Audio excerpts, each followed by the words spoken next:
Kung nagtataka ka pa rin kung bakit hindi lumulubog ang mga malalaking barko kahit sobrang bigat nila, panoorin mo to.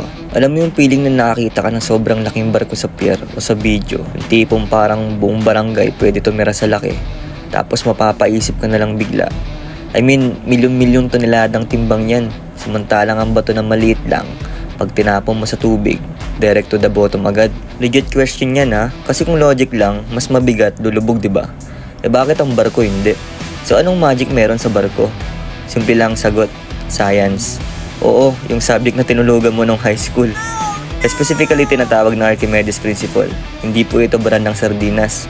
Ang sabi dito, kapag ang isang bagay ay inilagay sa tubig, may upward force na tumutulak pataas.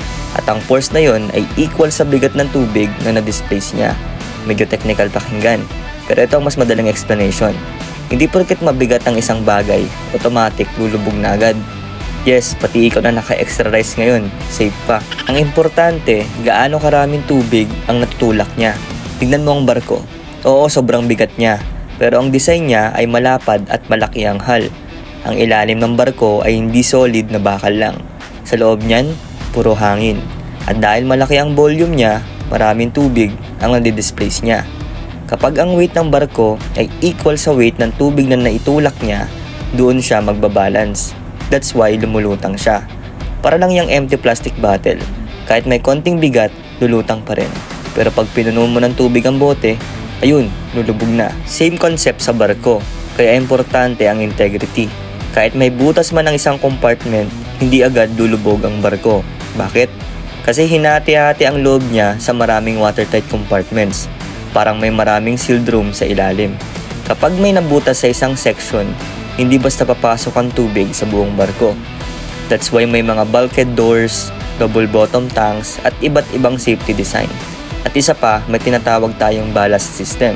Hindi lang basta lumulutang ang barko, kailangan din niya maging stable. Kapag walang karga, masyadong magaan ang barko.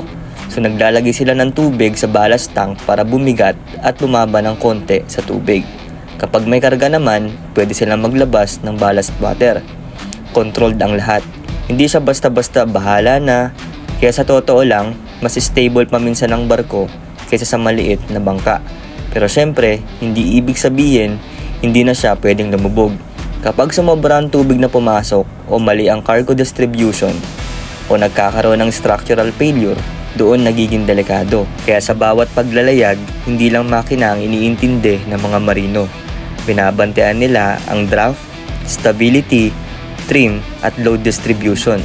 Lahat yan para siguraduhin na ang barko kahit gaano kalaki ay patuloy na lulutang at ligtas na makakarating sa destination.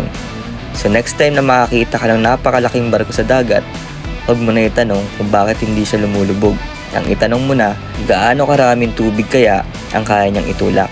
Because that is the real reason why ships float. Ang barko hindi lumulubog dahil marunong siyang mag-balance. Hindi dahil magaan siya. Parang buhay lang yan.